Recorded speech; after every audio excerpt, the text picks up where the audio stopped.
맹사성은 충청남도 아산 온양 출신으로 맹이도의 아들로 태어났다. 고려 말에 관직을 역임하고 수문 전 제학에 이르렀던 아버지 맹이도는 조선 건국 이후에도 검교한 성윤에 임명되었으며 사후 의정에 증직되었다. 그는 모친을 여인 뒤 어린 나이에 3년간 심효를 하여 훗날 그의 이야기가 동국신속 3강행실도에 수록됐다. 1386년에 문과의 을과로 급제에 춘추강 검열이 되었고 그 뒤 전의시승, 기거랑, 사인, 우원납 등 여러 벼슬을 거쳐 1392년 이성계가 고려를 멸망시키자 관직을 사퇴하였으나 조정에 출사하여 후배들을 지도하라는 동료들의 권고로 조선에 출사했다. 맹사성은 최영의 손녀 사위였는데 처조 부인 최영을 본받아 인생의 사표로 삼았다. 또한 그의 재능을 특별히 눈여겨 본 이성계는 그가 자신의 정적 최영의 손녀 사위임에도 연자시키지 않고 중용하였다. 1392년 조선 개국 직후 태조로부터 예의자랑직을 제수받았다. 1408년 사원부의 수장인 대사원으로 있으면서 영모 사건을 취조하는 중에 태종에게는 보고도 하지 않고 태종의 부마이자 조준의 아들인 조대림을 고문했다. 이 사건으로 맹사성은 왕과 왕족을 능멸하였다는 죄목으로 처형 직전까지 가게 되었으나 당시 영의정이던 성성린과 황희의 도움으로 간신히 죽음을 면하였다. 1416년 이조 참판에 이어 예조판서가 되고 이듬해 생원시의 시관이 되어 권채 등 백인을 뽑았으며 왕이 칠남한 문과 복시의 득권관이 되었다. 그의 노부의 병환을 위해 사직을 청하였으나 윤허되지 않고 역마와 약을 하사받았다. 이어 호조판서가 되어서도 노부의 병간호를 위해 사직을 청하였으나 윤허되지 않았다.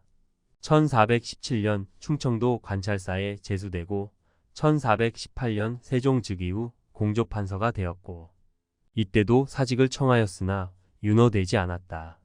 세종 13년에 좌의정이 되어 명제상으로 이름을 날렸으며 청백한 선비로도 유명한 일화를 많이 남겼다.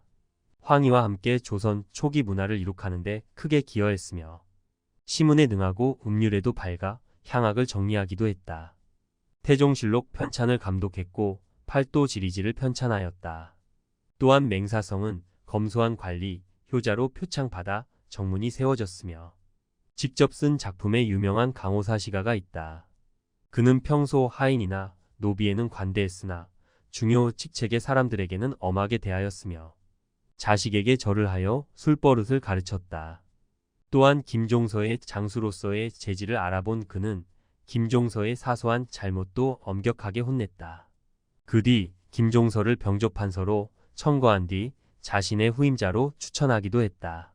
조선시대 유교 정치에 있어서 예학, 즉 예의와 음악은 가장 중심적인 부분이었다. 공자는 자신의 삶을 도덕에 근거하고 인애에 의지하며 예술 경계에서 논의는 것이라고 했다. 예학은 유교적 삶이 추구하는 최고의 경계였다. 그러기에 법치보다는 예치를 추구했는데 이것은 아름다운 정치를 지향한 것이었다. 세종 때 예학의 정비가 우의정 맹사성에게 주어진 과제였다. 박연을 중심으로 한 젊은 관리들은 선조들로부터 이어져 온 고유의 전통 음악을 버리고 중국 음악 중심으로 발전시키고자 했다. 그러나 맹사성은 전통 음악과 중국 음악을 좋아하고 융합하는 방향에서 음악을 정비했다. 세종은 1433년 1만 5천 명의 병력으로 파저강 유역의 여진족에 대한 정벌에 나섰다. 적 사망 170명, 포로 36명, 우마 170마리를 얻었으며 아군의 피해는 전사자 4명, 부상자 20명에 불과한 대승리였다. 이때 좌의정이었던 맹사성은 영의정 황희와 우의정 권진과는 달리 세종의 여진 정벌을 적극적으로 지지하면서 이 작전을 주도적으로 기획하고 실천했다.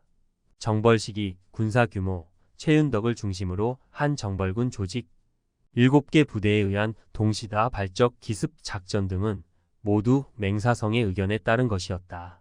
정벌 후 맹사성은 모든 공을 최윤덕에게로 돌려 그를 좌의정에 승진시켜 줄 것을 건의했다. 그는 좌의정직을 사임할 각오까지 했지만 세종은 최윤덕을 우의정으로 승진시켰다. 세종이 여러 신하들의 반대를 이겨내고 여진족 정벌을 통해 영토를 확장할 수 있었던 데에는 맹사성의 역할이 지대했던 것이다. 세종은 경무로 인해 잦은 질병으로 고통을 겪어 온양으로 내려와 온천욕으로 질병을 치료했다. 이 기념으로 온양이라는 지명을 하사했다. 그런데 세종은 온천 치료의 혜택이 백성에게도 돌아가야 한다고 생각해 백성을 위한 온천탕을 만들고 백성들이 장기간 머물면서 치료할 수 있는 재원을 마련하고자 했다. 이러한 세종의 뜻에 대해 맹사성은 즉시 찬성하여 시행되도록 했다. 온양에 살았던 맹사성은 온천 치료의 효험을 누구보다도 잘 알고 있었기 때문이었다. 맹사성은 세종이 조선의 온천 복지 정책의 새로운 역사를 창조하는 데 일조했던 것이다. 만년에 가서 벼슬을 사양하던 맹사성은 1438년 칩거하고 있던 온양 자택에서 사망하였다. 그는 평소에 소를 타고 다니기를 좋아했고 스스로 악기를 만들어 즐기기도 하였다. 사람 됨됨이가 소탈하고 조용하며 사심이 없고 엄하지 않아 비록 벼슬이 낮은 사람이나 한미한 사람이 방문해도 무시하지 않고 반드시 공복을 갖추고 대문 밖에까지 나가서 맞이했으며 손님에게 반드시 상석을 내주었다. 효성이 지극하여 몇 번이나 노부의 병 간호를 위해 벼슬을 내놓았지만 세종은 한 번도 그의 사직을 윤허하지 않았다. 맹사성 고택은 고려 말에 무신 채영이 지은 집으로 그의 손자 사위인 맹사성의 부친 맹이도가 물려받은 후 수백 년간 대를 이어 살아오며 보존되었다. 신창 맹씨 종중 소유로 후손 맹응열이 관리하고 있다. 고택은 설화산을 등지고 있는 정면 4칸, 측면 3칸 규모의 디귿자형 맞배 지붕집이다.